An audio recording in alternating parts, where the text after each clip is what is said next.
আসসালামু আলাইকুম রহমতুল্লাহ। ছোট্ট সোনামণিরা, আশা করি তোমরা অবশ্যই ভালো আছো। আজকে আমি আরো একটা নতুন একটা ফার্স্ট ক্লাস গ্রামার, যেটা না করলেই নয়, সেই গ্রামারটা নিয়ে আলোচনা করছি। সেটা হলো সেন্টেন্স।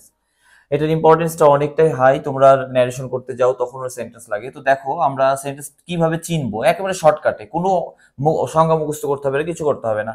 অ্যাসার্টিভ কিভাবে চিনবো? অ্যাসার্টিভে প্রথমে থাকবে সাবজেক্ট, শেষে ফুল স্টপ। প্রথমে সাবজেক্ট, শেষে ফুল স্টপ হলে এটাকে অ্যাসার্টিভ বলবা। ইন্টারোগেটিভের শেষে প্রশ্নবোধক চিহ্ন থাকবে, থাকলে ইন্টারোগেটিভ সেন্টেন্স বলবা।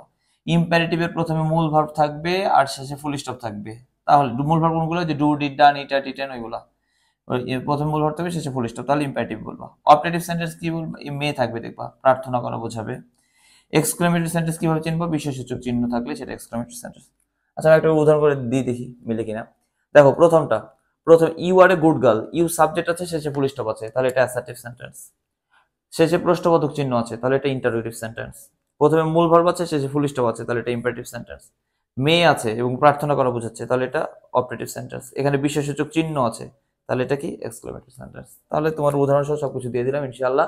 তোমরা অবশ্যই, আমি শর্টকাট মেথডে এত ফার্স্ট ক্লাস করে ক্লাস দেওয়ার চেষ্টা করবো ইনশাআল্লাহ। তোমরা শুধু আমার অবশ্যই ইউটিউব চ্যানেলে, আমার লিঙ্ক তো দেওয়াই আছে, ইউটিউব চ্যানেলে অবশ্যই সাবস্ক্রাইব করবা, লাইক কমেন্ট এগুলো করবা। ইনশাআল্লাহ আরো ভালো কিছু দেওয়ার চেষ্টা করবো।